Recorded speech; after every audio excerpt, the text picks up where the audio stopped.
নমস্কার বন্ধুরা, কেমন আছেন সবাই? আমার বাড়ির গল্পগাথাতে আপনাদের স্বাগত জানাই। আপনাদেরকে তো বলেইছি, মাঝখানটাতে একটুখানি ব্যস্ত হয়ে গেছিলাম বলেই না ভিডিও করতে পারিনি, সেই জন্যে আপনাদের সাথে দেখাও হয়নি। মাঝে কয়েকটা দিন গ্যাপ হয়ে গেল, তো কালকেও ভিডিও দিয়েছিলাম আর আজকেও আবার দিচ্ছি। আর ভিডিওটা ওই কারণেই, যাতে আর গ্যাপ না পড়ে, আমি আবার রাত্রের থেকে ভিডিও করতে শুরু করে দিলাম। তো চলুন আজকে করে নিই পরোটা। আমি জানেনই একদম তিকোন পরোটা বেলতে পারি না, আমি এই রকম গোল গোল পরোটাই বেলি। আর এই কাজ করতে করতেই না আবার এসে গেছিলো পার্লারে কাস্টমার। তো সেই মাঝখানে ওই পরোটা কিছুটা বেলে আমি আবার চলে গেছিলাম পার্লারে। তো একবার পার্লার সামলাচ্ছি, একবার এসে রান্নাঘর সামলাচ্ছি। আমার এই রকমই হতে থাকে, কারণ যেহেতু আপনারা জানেন আমার ঘরের মধ্যেই পার্লার, তো বিশেষ সেরকম আমার অসুবিধা হয় না। আমি কাজ করতে রান্নাও করতে পারি, আবার পার্লারেরও কাজ করতে পারি, জুতোও সেলাই করতে পারি, চুলও বাঁধতে পারি, এই আর কি। তো সেখানেও কিছুটা কাজ করলাম দু একজনের, করে এসে আবার এখানে পরোটা করতে শুরু করলাম আর কি। আর প্রতিদিন ভিডিও করে করে এমন হয়ে গেছে না, যে আপনাদের সাথে একটা দিন দেখা না করলে বা ভিডিও না করলে খুব মনটা খারাপ লাগে। মনে হয় যেন সারাটা দিন কিছু একটা করলাম না। এই 3-4 দিন ভিডিও এডিট করতে পারছিলাম না, সময়টা ঠিকঠাক ম্যানেজ করতে পারছিলাম না। কারণ আপনারা তো জানেনই আমি একটু বেশিই ব্যস্ত। তো ঘর, এই নতুন জব বা কিছু সামলে উঠে আবার ভিডিও এডিট করার ঠিকঠাক সময় পাচ্ছিলাম না। তো জানি না কতদিন করতে পারবো জবটা, কারণ সত্যি কথা বলতে পার্লার, ঘর, জব তিনটে একসাথে সামলানো না আমার পক্ষে সত্যিই খুব মুশকিল হয়ে যাচ্ছে। একজনের পক্ষে এইরকমভাবে সামলানো সম্ভব নয়, এটা কখনোই কারোর পক্ষে তিনটে জিনিস একসাথে মেনটেন করা সম্ভব নয়। জানি না কতজন করতে পারে, আমি পারছি না। এবার সংসারটা তো করতেই হবে, আর পার্লারটাও তো অবশ্যই করব। কোনটা ছাড়বো না আমি সেটাই বুঝতে পারছি না, যে কোনটা ছাড়বো আর কোনটা রাখবো। তো চলুন, যতদিন করতে পারি, শরীর যতদিন দেয় ততদিনই ভাবছি করব, আর না পারলে তো অবশ্যই ছেড়ে তো দিতেই হবে। আর এইটা আবার আপনাদের সাথে দেখা হচ্ছে পরের দিন সকালবেলায়। রাত্রে তো আর খাওয়া দাওয়ার না ভিডিও করতে পারিনি। ওই যে বললাম পার্লারে দুজন এসে গেছিলো, তো সেইখানে কাজ করে আবার ভিডিও করার সুযোগ হয়নি। তো চলুন এবার বিছানাগুলো ঝটপট তুলে নিই।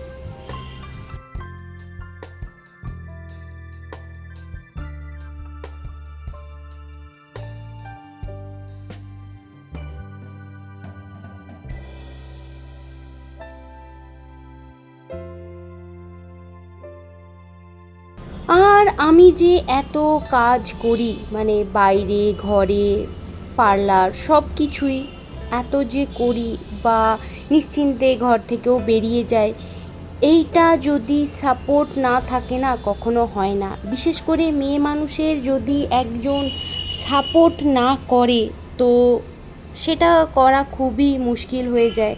আর সেই দিক থেকে আমি বলবো, হ্যাঁ আমি লাকি যে যথেষ্ট আমাকে তাতানের বাবা সাপোর্ট করে। হ্যাঁ তুমি যা করতে চাও, যেভাবে করতে চাও তুমি করো, কারণ সে যেহেতু অসুস্থ, সে সম্পূর্ণভাবে সব কিছু সামলে উঠতে পারে না, তবুও কিন্তু আমাকে যথেষ্ট মানসিকভাবে সাপোর্ট করে। হ্যাঁ তুমি করো, আমি আছি।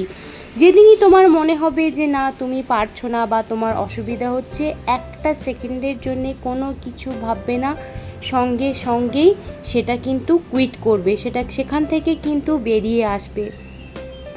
আর অফিসেরও দেখলাম সবাই খুবই ভালো, অনেকটাই আমার সাহায্য করছে বা করে, কারণ সবাই জানে আমার অবস্থাটা কী বা আমি কী পরিস্থিতিতে কাজ করছি। তো সেই আর চেষ্টাটা তো করতেই হবে বলুন, যে চেষ্টা যদি না করি তাহলে কোনো কাজই কি মানে খুবই সহজ হয়? চেষ্টাটা তো করতে হবে। চেষ্টা না করলে কি করে সম্ভব? এখন তো আর সেই পার্লারটা আগের মতন তো খুব ভালো করেই চলে না।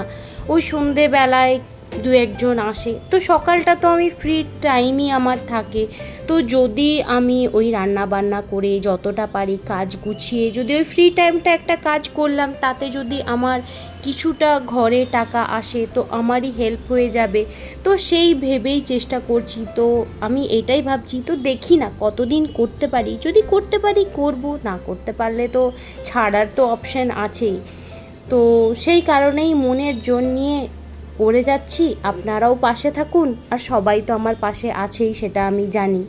তো চলুন ঝটপট করে আগে কাজগুলো মিটিয়ে নিই। আর খিদেটাও খুব পেয়ে গেছে, খেতে বসবো। খেয়ে দিয়ে তো আবার জানেনই আমাকে আবার অফিসের জন্য বেরোতে হবে।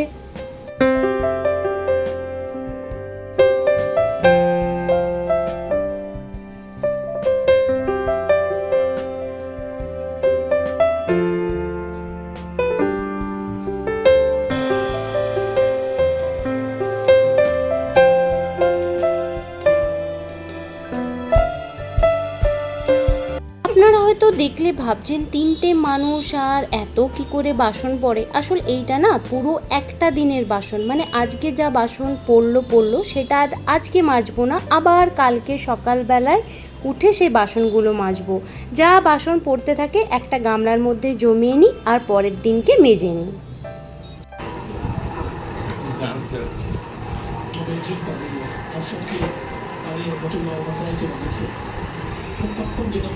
মুড়ি খাওয়াচ্ছে সকাল সকাল। আমার বউ বলছে তোমার মতো চেহারা হলে আমি 3 দিন অন্তর একবার করে ব্রেকফাস্ট করতাম। চিন্তা করি fingers under the ball. Yeah, the fingers under the ball. I'm ready to go to the big screen with my decision.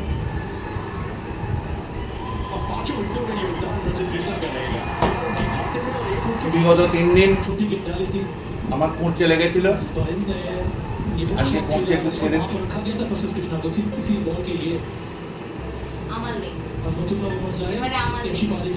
ও লাগবে যতক্ষণ না অন্নপূর্ণা ভান্ডার ঢুকছে আমাদের কুঁড়ছে ছাড়বে।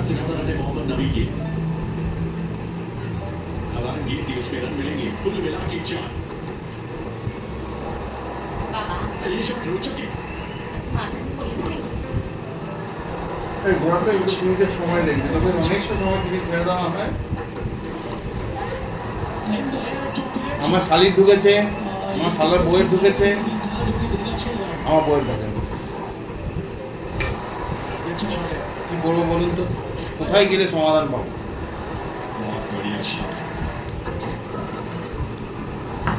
ভাবলাম 3,000 টাকা পেলে একটা জিনিস কিনবো।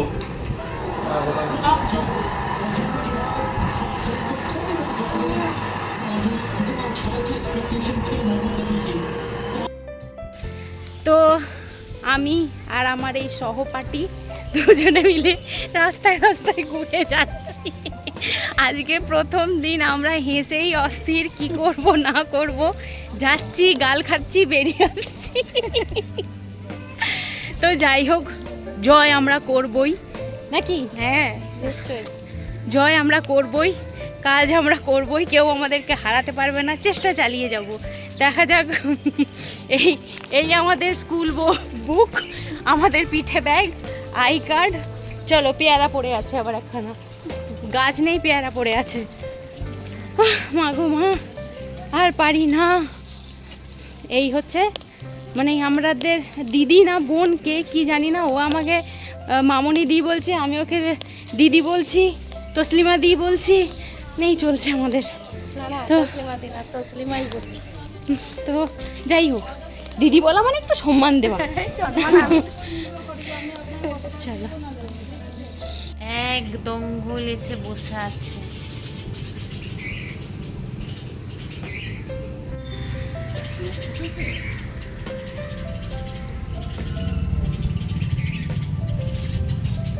হ্যাঁ, চোখ ফুটে গেছে,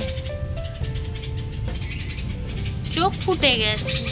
ও মা, ও দেখো উপরে চলে এসছে।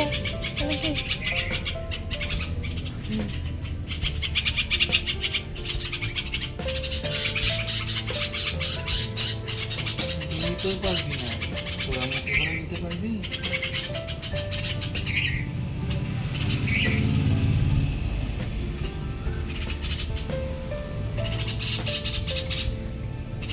রাগে গড় গড় করছে একদম। ছেড়ে দাও না এইটা ধরে নিলে বলছো নেবে না এরা? কি এই যা,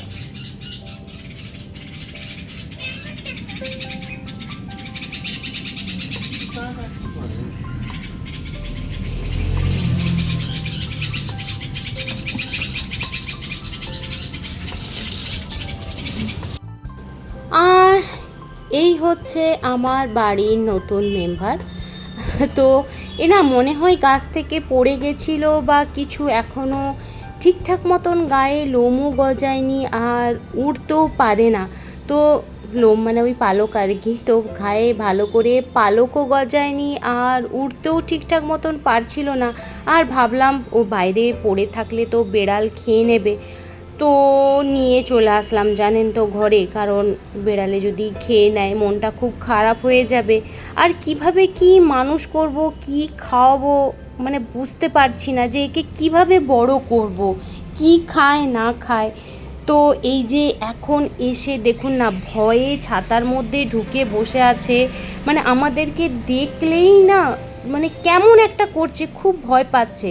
আর এইদিকে আমি একটুখানি বিস্কুট গুলে নিয়েছি, আর আমার পার্লারে ওই ট্রিটমেন্টের জন্যে দু একটা সিরিঞ্জ রাখা ছিল পার্লারের মধ্যে, তো একটা সিরিঞ্জ নিয়ে এসেছি, নিয়ে এসে সিরিঞ্জে করেই চেষ্টা করব কিছু খাওয়াতে। আর এত চেঁ চেঁ করছে না সারাক্ষণ, মানে কি করব ঠিকঠাক বুঝতে পারছি না। এই নিয়েছি সিরিঞ্জ, আর এইবারে একটু খাওয়ানোর চেষ্টা করব। তো চলুন দেখি খাওয়াতে পারি কি না শেষ পর্যন্ত।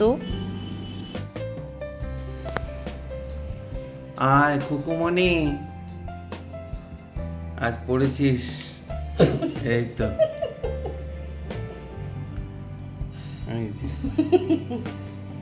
তোর মা তোকে খাওয়ানোর আগে নিজেই হেগে ফেলেছে। দাঁড়াও না, কেন ওরকম করছো?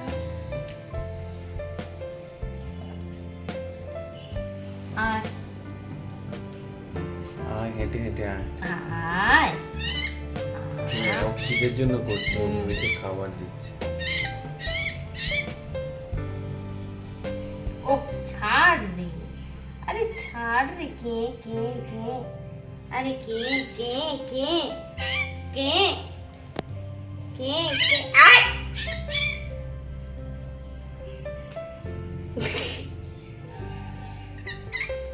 কি খাওয়ালে রে ওটা? ছুটে পালাচ্ছে বাড়ি। আর জানেন তো আমার না একটু পশু পাখি এদের প্রতি মায়াটা বেশি। যতই হোক এরা তো কিছু বলতে পারে না, এদের কি কষ্ট হচ্ছে না হচ্ছে, কি সমস্যা। তো আরেকটা দায়িত্ব নয় বাড়লো, এ যতক্ষণ না বড় হচ্ছে, উঠতে শিখছে, ততক্ষণ একে মানে খাওয়ানো দাওয়ানো, এর সেবা শুশ্রূষা করার দায়িত্ব আমার রইল। তো দেখা যাক কবে উঠতে পারে, আর যবে উঠতে পারবে সেদিন খোলা আকাশে ছেড়ে দেবো, ও ওর মতন করে ঘুরে বেড়াবে। আর যাই হোক, আজকের ভিডিওটা তাহলে এখানেই শেষ করছি। আমার ভিডিও যদি ভালো লেগে থাকে লাইক কমেন্ট আর সাবস্ক্রাইব করবেন, আর যদি কোথাও ভুল করে থাকি ক্ষমা করবেন। সবাই ভালো থাকবেন, সুস্থ থাকবেন।